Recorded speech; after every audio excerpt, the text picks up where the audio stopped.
안녕하세요, 몽팔입니다. 오늘 할 게임은 통학로라는 게임입니다.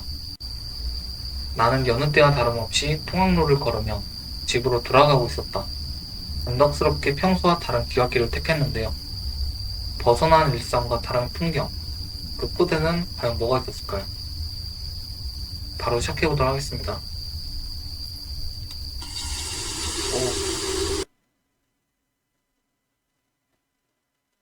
내가 이렇게 수기를 쓰는 이유는 자신의 병의 악화로 인해 이 생명이 길지 않을 것이라고 자신의 몸이 심각하게 호소하기 시작했기 때문이다. 그 후 나는 몇 년 동안 병으로 병상에 누워 스스로 목숨을 끊는 것조차 기꺼이 목숨을 끊을 만큼 수없이 악몽과 환각에 시달렸다. 온몸을 덮치는 어둠의 저주는 나를 서서히 침식, 계속 괴롭히는 것을 목적으로 하는 듯한 의지가 작용해 언제까지나 편해지는 것을 허락하지 않았다. 생명의 등불, 불이 꺼지는 그 순간까지 수많은 끔찍한 광경이 되살아나 나를 몰아붙였다. 그러나 마침내 이 미친듯이 고통스러운 나날에서 벗어날 수 있다고 몸과 마음이 응답하고 있었다. 지금 생각해보면 그때 그 통학로에서, 잊을 수 없는 그 어둠 속에서, 내가 본 무시무시한 어둠의 근원에 차라리 통째로 삼켜져 영원히 의식을 되찾지 않았으면 편했을지도 모른다. 그런 후회를 나는 몇 번이고 머릿속에서 반복했다. 그러나 그 이상으로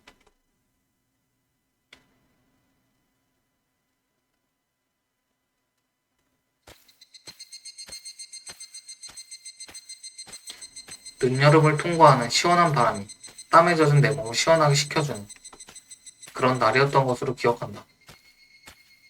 연속된 숲의 벽을 따라 나는 평탄하게 다듬어진 풀밭길을 걷고 있었다. 익숙한 통학로. 고등학교 생활의 마지막 여름도 끝이 나고 이 길이 귀갓길로 기능하는 것도 반년 남짓 남은 어느 날 해질녘이었다. 나무에 서식하는 히브라라의 노랫소리가 멈추지 않고 도막을 흔들어댄다. 매미 같아요.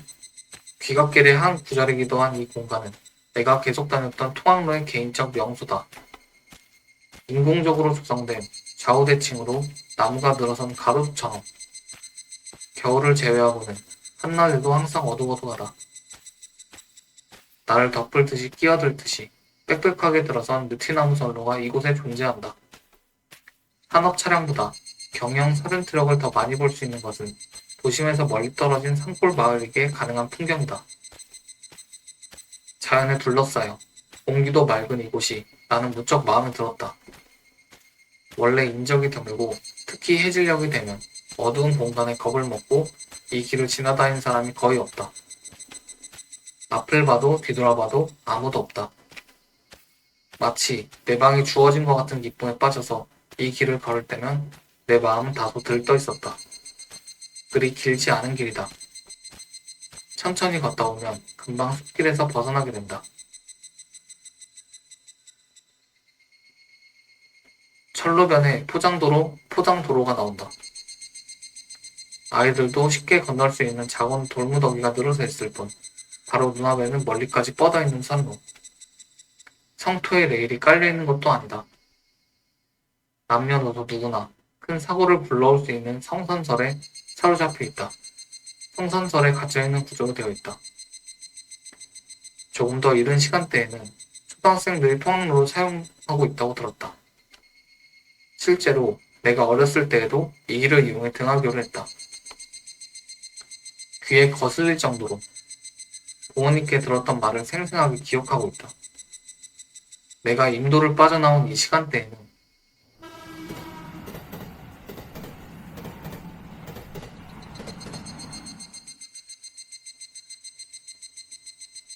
차량이 적은 기차가 내 옆을 지나간다. 지금까지 사고가 났다는 말을 들어본 적은 없지만 말이다. 아마도 시청이나 어른들이 개선을 요구하고 있는 것지도 모르겠다. 어떤 공사 등을 하는 모습은 보이지 않았다. 하지만 이것도 여느 때와 다를 바 없는 풍경이다. 희미한 숲길을 걷는 것도, 위험을 수반하는 선로길을 걷기도 한다. 평일 등 하굣길로 2년 이상 계속 보아온 통학로는 날씨나 계절의 변화에 따라 시각적으로 변하는 것을 제외하면 변하지 않는 풍경이었다. 그래서인지 나는 왠지 모르게 마음 무심코 결정적인 계기 따위는 전혀 없었다. 통학로에서 벗어난 평소와 다른 귀갓길을 밟아오자는 생각이 불현듯 떠올랐다. 마치 지름길이라면 먼 길을 돌아서 친구들과 탐험을 떠나는 초등학생처럼 탐험을 떠나는 10여 년 전의 동심이 되살아나면서 내 마음은 유난히 작게 춤을 추고 있었다.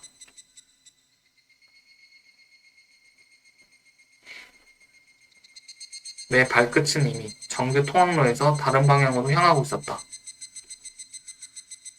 그것은 삼거리에서 왼쪽으로 난 길. 집에 도착하기까지는 여러 길을 거쳐야 하지만 스스로 이 향으로 길을 잃은 나그네가 된 마음으로 오늘 이날 일상으로부터의 일탈을 나는 충동적으로 풀어낸 것이다.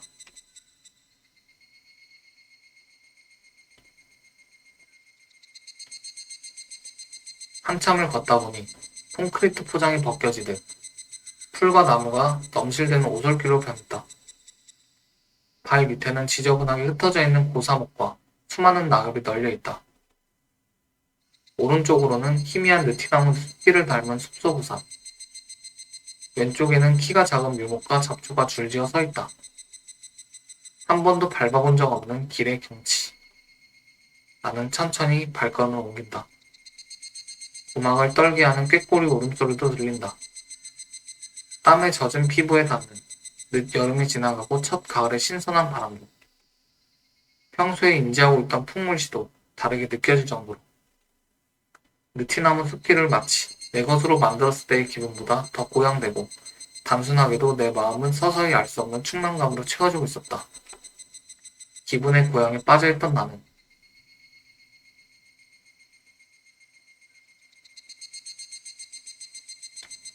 길가 모퉁이에 조용히 떨어져 있던 간판을 발견하지 못했다. 출입 금지라고 적혀 있어요. 관계자에. 통학로가 아닌 나무, 풀로 뒤덮인 독학로를 지나갔다. 숲을 지나면 논과 밭, 고사목으로 둘러싸여 있고 더 이상 갈 수 있는 길은 없다. 삼거리에서 왼쪽으로 가면 그 끝은 고풍스러운 기와지붕의 건물이라는 것을 나는 알았다.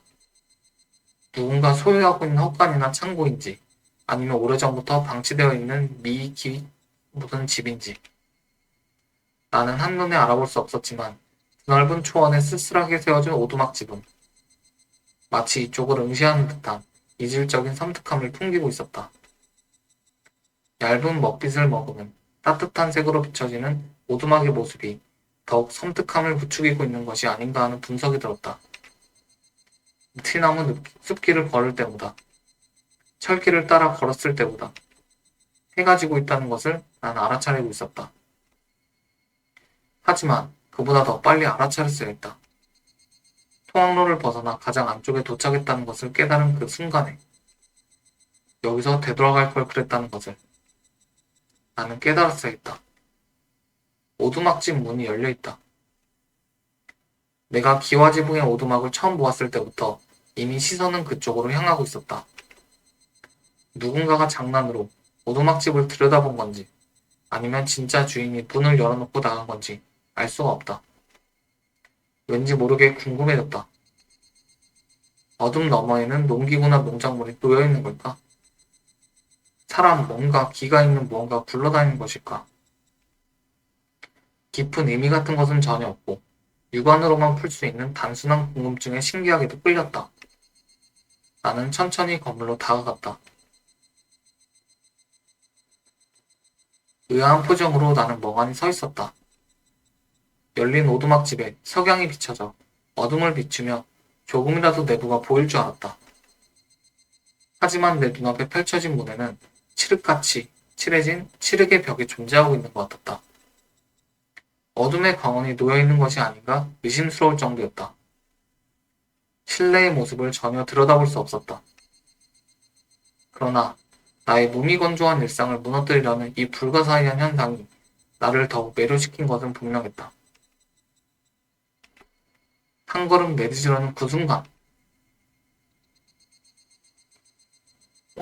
쥐가 있어요?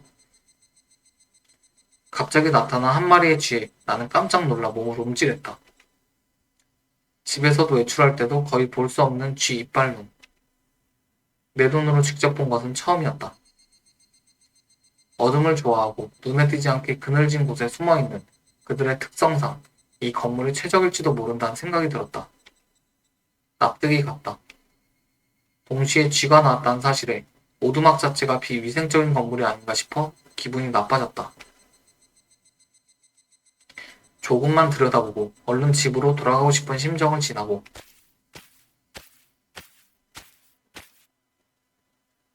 나는 문으로 다가갔다. 가까이 다가갔다. 저녁 어둠이 다가오는 광활한 하늘 아래 천천히 몸을 가까이 가져갔다. 두려움에 떨며 기대어 얼굴만 실내로 들여다보았다. 무엇이 있을까 하는 의문이 해소되기를 바라며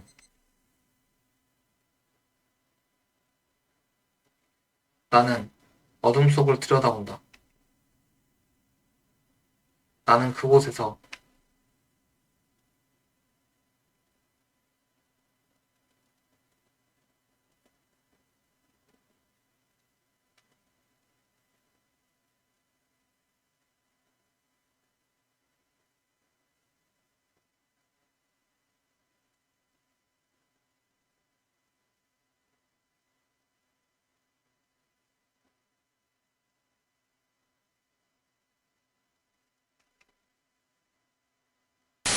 호!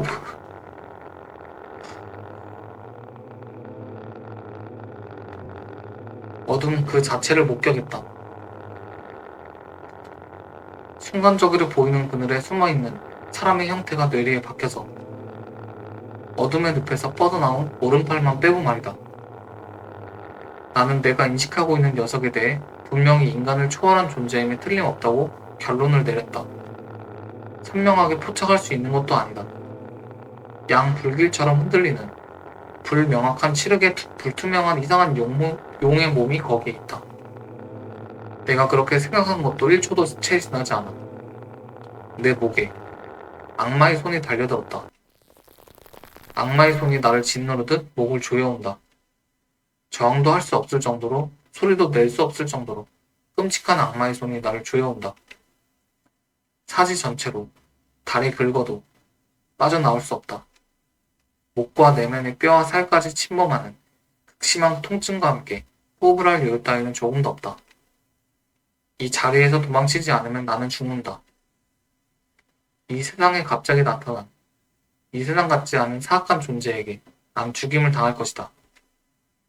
어둠에서 뻗어나오는 어둠 그 자체에 잡아먹힐 것임을 나는 깨달았다. 의식이, 생각이 이미 한계에 다다른 것을 느낀 나는 마지막 힘을 다하기로 결심했다. 특별한 해결책을 생각해낸 것은 아니었지만 녀석을 밖으로 끌어내려고 어둠 그 자체, 그래서 녀석을 외부에 노출시켜주자 마음속으로 바라면서 사지가 으스러질 것 같은 정도로 붙잡힌 목표가 부러질 것 같은 정도로 최대한의 힘으로 크게 힘차게 나는 몸을 뒤틀었다.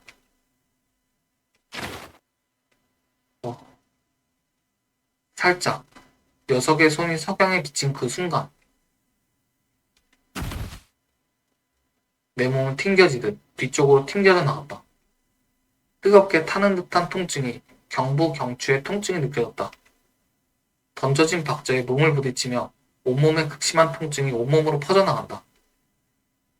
의식이 흐릿해지면서도 해방된 안도감에 젖어들었다. 나는 엎드린 채로 고개를 들었다. 녀석의 모습을 보고 싶다고 생각했다. 하지만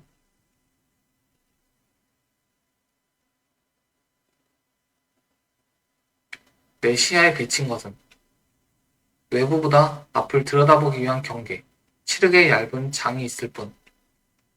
녀석의 모습도 그 어떤 정보도 나는 확인할 수 없었다.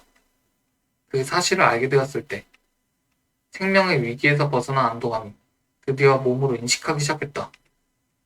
뇌리에 막힌 끔찍한 존재에 대한 규명을 방해한 후회를 불러일으켰다. 나는 의식을 잃었다.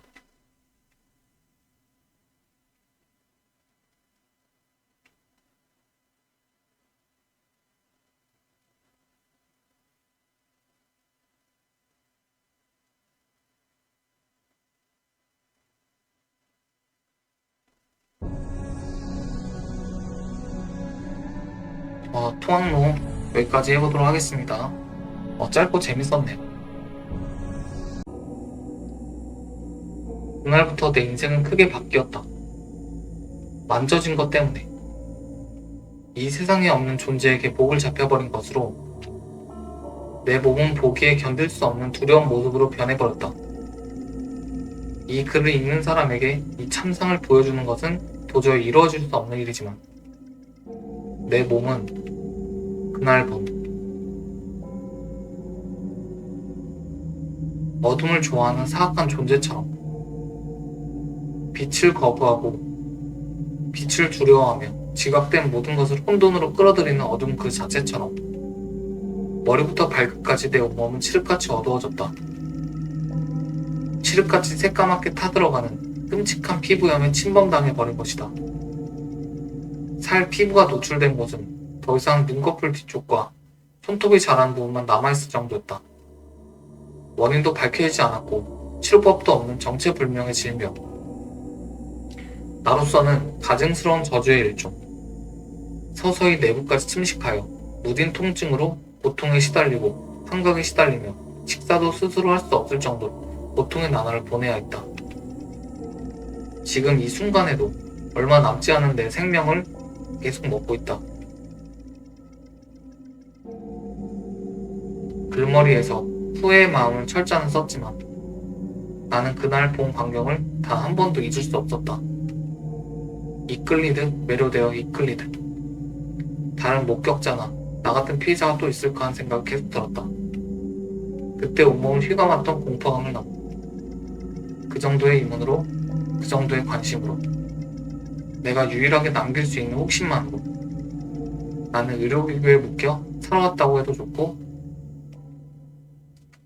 후회보다는 내 목숨을 깎아서라도 나는 어둠의 정체를 알고 싶었다. 그러나 나의 소원은 이루어지지 않았다. 재앙의 그날부터 친구에게 부탁해서 알아봐달라고 해도 비싼 돈을 주고 고용한 탐정에게 감시를 맡겨도 내가 찾아간 고풍스러운 건물에는 사람의 출입이 전혀 없었다. 근처 주변에서 수상한 모습을 본 적도 없었다고 한다. 더군다나 오두막집 경계에 칠흑같이 어두운 창살이 있을 리가 없었다. 그렇게 병상에 누운 지 몇 년이 지난 지금까지도 유력한 정보를 얻지 못했다. 왜 그 길이 출입 금지인지, 길가에 조용히 숨어있던 출입 금지 표지판이 언제부터 존재했는지 아는 사람은 아무도 없었다. 유일한 흔적을 제외하고 말이다. 이 유일한 흔적이 지금도 날 이렇게 움직이게 하는 이유이기도 하다. 단순히 소름 끼치는 사건을 지면에 남기고 싶어서가 아니다. 언젠가 누군가가 그날 본 그 무서운 존재를 보게 될 그 순간을 위해 어둠의 실존을 긍정하는 증인으로서 나는 쓰고 있는 것이다. 유일한 흔적. 그것은 친구로부터 비밀리에 전해들었다. 사건과 연관성이 없다고 판단한 경찰은 며칠 후 치워버렸지만 그날만큼은 내가 습격당한 그날만은 오두막집 안에는 다량의 쥐 사체가 널브러져 있었다고 한다.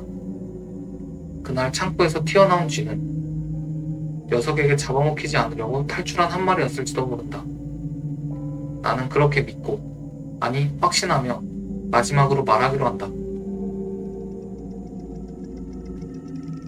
내가 통학로에서 목격한 광경은 저건 세상의 섬유를 초월한 심령의 종류일지도 모른다. 혹은 죽은 자의 원한이 응집된 원호일지도 모른다. 혹은 우주에서 불러들인 2차원의 괴물일지도 모른다. 내가 진실을 알 수 있는 건 더 이상 없지만 어둠에 다가갈 때는, 어둠을 벗어날 때는 세심한 주의를 기울일 것을 나는 권하고 싶다. 어둠은 우리 가까이에, 우리 곁에 숨어서 우리를 항상 주시하고 있을 것이 틀림없다.